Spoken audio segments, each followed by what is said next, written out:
I've had multiple requests for lollipops. So an easy way to do it would be to take like a little, I have a cat eye, pink cat eye bead, and it's just a bead, and I took a toothpick and put it in here, and you can glue that in, super glue or whatever, and then I just used wire cutters to cut off the excess toothpick. Then I did the same thing with a round one that's like a sucker, a round sucker, instead of just a lollipop like that. But I have the feeling that some of you are wanting something kind of like Dorothy had in The Wizard of Oz. Now I'm not going to use those colors or anything, but I am going to use blue and white. And you roll out two teeny tiny little snakes and put them together. Cut off one end. Actually, you can cut off both ends if you want. So they're the same, and then you twist it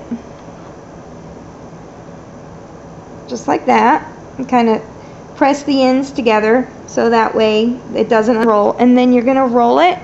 You're going to twist it and roll so that way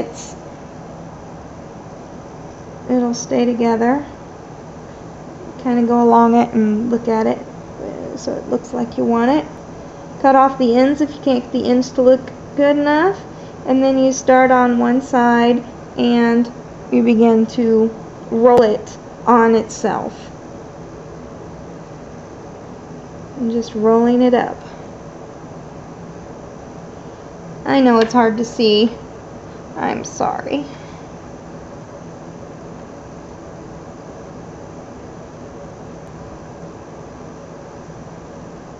Just take your time and keep rolling it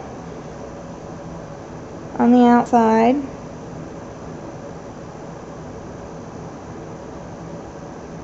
And that's going to be way too long if I keep going, so I'm going to stop there. And the end of it is still, I'm going to get another toothpick. Oh, come on. I have a toothpick because I could use the centerpiece that I have left over, but I like the tip because it's so tiny for these tiny things. Just going to go right there in the bottom and twist your toothpick and shape your lollipop.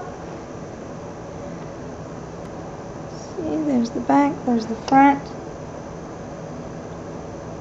And that looks about right. And throw this into the oven, and the back side that's a little bit more flat, you go ahead and lay that down flat on your pan so that way you're not messing up the top half. The wood can bake. It's such a low temperature that it'll bake just fine. And then once it's baked and hardened and you pull it out of the oven, then use something like clear fingernail polish or some kind of clear glaze to glaze over it, and that'll act as a glue to keep it in there tight, and it'll make it really shiny and pretty. So those are my 3 little lollipop sucker things. There you go.